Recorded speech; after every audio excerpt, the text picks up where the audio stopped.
Hi, I'm Samuel Bass. I'm the campaign and story lead for Command & Conquer 4, and I'm here today to talk to you about our debut trailer. We give you some behind-the-scenes information, some story factoids, and some other fun stuff, so you really know what's going on with the trailer. So one of the first things you'll see with the trailer is that it takes place 63 years to the day from the release of the trailer to the community. A little thing we did, a little tip of the hat, present day.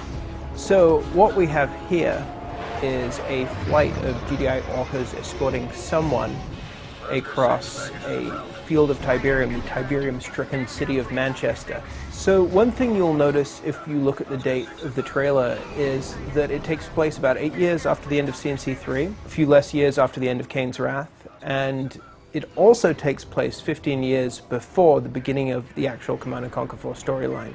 This is the prologue where we really wanted to set the state of the world so you could better understand where we end up 15 years later.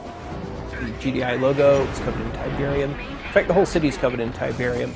And if the GDI Council have set up their chambers in this Tiberium-stricken city, you don't want to see the state of the rest of the world. Things aren't good. And here we see the dainty feet of Joe Coogan. Now, while this, within the context of the trailer, is the GDI Council chamber, where we actually shot this was a real location. This is the LA Times building in downtown LA, which both has great, creepy, kind of science fiction-y corridors, and also a spectacular Danish modern conference room that we really wanted to use, and that became the GDI Council chamber.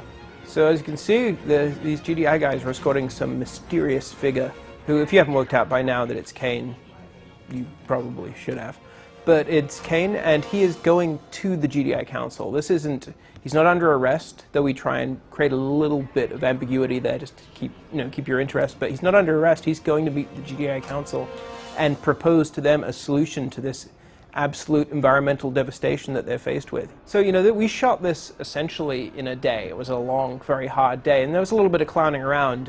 We have some great footage of the mighty Joe Coogan running headfirst into a wall and falling ass backwards onto the ground that will probably sneak its way out onto the internet one way or another.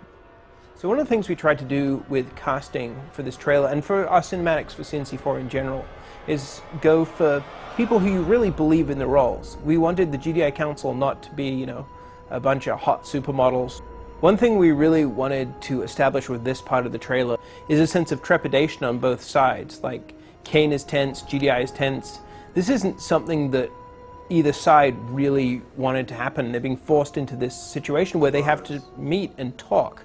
And so we really wanted to sell GDI being nervous, being unsettled, some people really not being happy with the way things are going. So what you see here is the Tacitus, which has been in every CNC game since Tibb's Son.